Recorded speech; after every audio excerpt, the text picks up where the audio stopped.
تکوین 18واں باب۔ ابراہیم اور فرشتوں کی ضیافت۔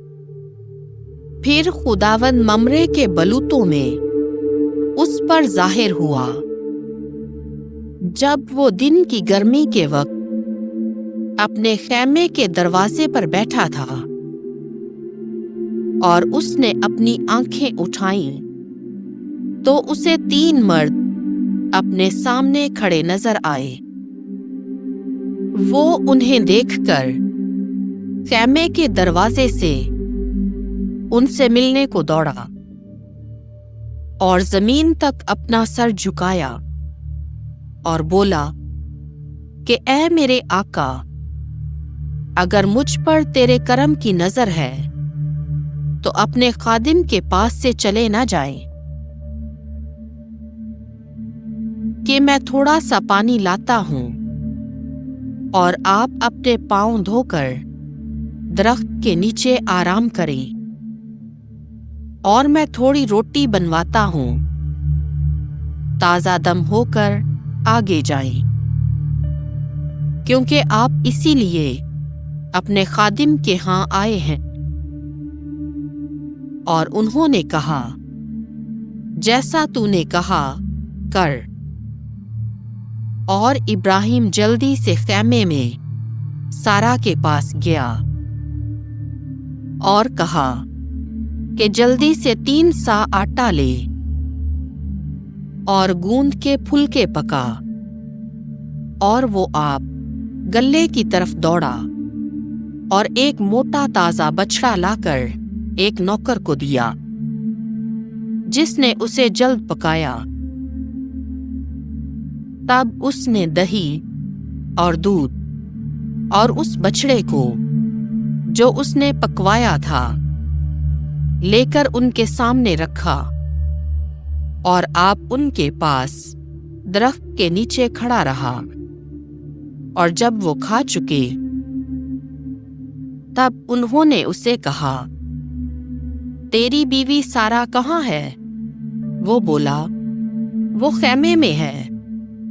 اور اس نے اسے کہا کہ اگلے سال میں اس وقت میں تیرے پاس پھر آؤں گا، اور تیری بیوی سارا سے بیٹا ہوگا۔ اور سارا خیمے کے دروازے کے پاس اس کے پیچھے بیٹھی سن رہی تھی، تو وہ ہنسی۔ اور ابراہیم اور سارا ضعیف اور بڑی عمر کے تھے، اور سارا کی وہ حالت نہیں رہی تھی جو عورتوں کی ہوتی ہے۔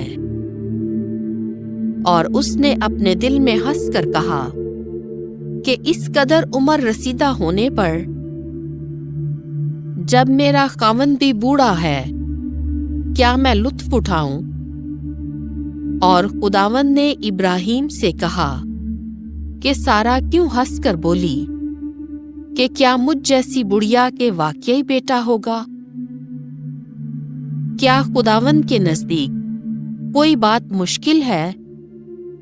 اگلے سال میں اس موسم میں تیرے پاس پھر آؤں گا، اور سارا سے بیٹا ہوگا۔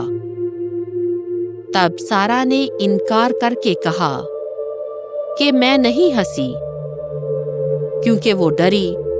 تو اس نے کہا، نہیں، بلکہ تو ہنسی۔ ابراہیم کی سفارش۔ جب وہ مرد وہاں سے اٹھے اور سدوم کی طرف آگے کو بڑھے تو ابراہیم انہیں رخصت کرنے ان کے ساتھ چلا۔ اور خداوند نے کہا کہ جو کچھ میں کرنے لگا ہوں کیا ابراہیم سے چھپاؤں؟ اور در حقیقت وہ ایک بڑی اور طاقتور قوم ہوگا، اور زمین کی سب قومیں اس میں برکت پائیں گی،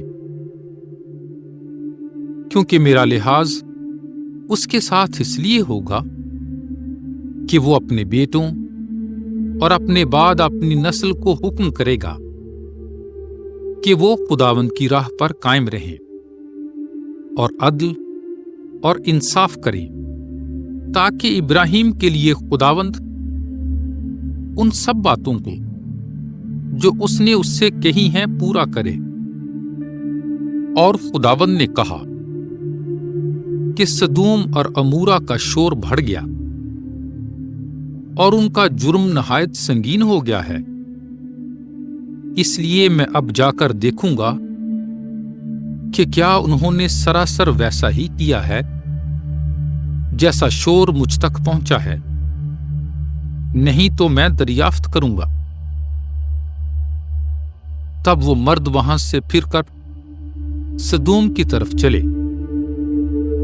لیکن ابراہیم خداوند کے سامنے ہی کھڑا رہا اور نزدیک جا کر اس سے کہا، کیا تو نیک کو بد کے ساتھ ہلاک کرے گا؟ اگر 50 راست باز آدمی اس شہر میں ہوں، کیا وہ بھی سب کے ساتھ ہلاک ہوں گے؟ اور ان 50 راست بازوں کی خاطر اگر وہ وہاں ہوں تو کیا تو اس مقام کو چھوڑ نہ دے گا؟ ایسا نہ کرنا، یہ تجھ سے بعید ہے کہ نیک کو بد کے ساتھ مار ڈالے، اور نیک جو ہیں بد کے برابر ہو جائیں، یہ تجھ سے بعید ہے۔ تو جو تمام دنیا کا حاکم ہے، کیا راستی سے انصاف نہیں کرے گا؟ اور خداوند نے اسے کہا کہ اگر میں سدوم میں شہر کے اندر 50 راست باز پاؤں تو میں ان کی خاطر تمام مقام کو چھوڑ دوں گا۔ اور ابراہیم نے جواب دے کر کہا، دیکھ میں نے اپنے مالک کے سامنے بولنا شروع کیا، اگرچہ میں خاک اور راکھ ہوں، شاید 50 راست بازوں سے 5 کم ہیں۔ کیا 5 کم ہونے کی وجہ سے تو تمام شہر کو نیست کرے گا؟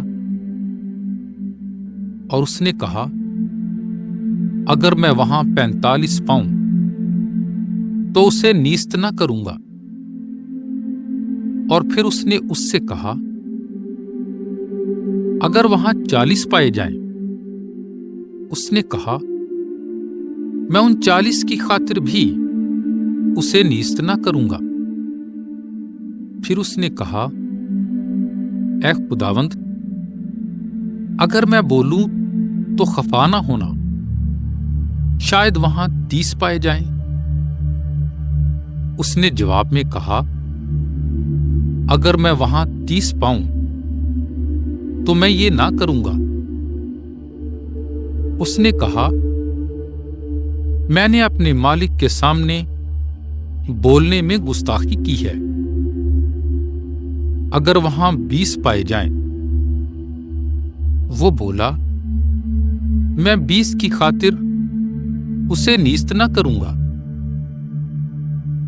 تب اس نے کہا، خداوند خفا نہ ہونا، اگر میں فقط ایک دفعہ اور عرض کروں کہ اگر وہاں 10 پائے جائیں۔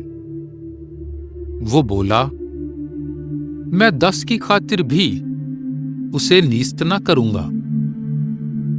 اور جب خداوند ابراہیم سے باتیں کر چکا تو چلا گیا، اور ابراہیم اپنے مسکن کو پھرا۔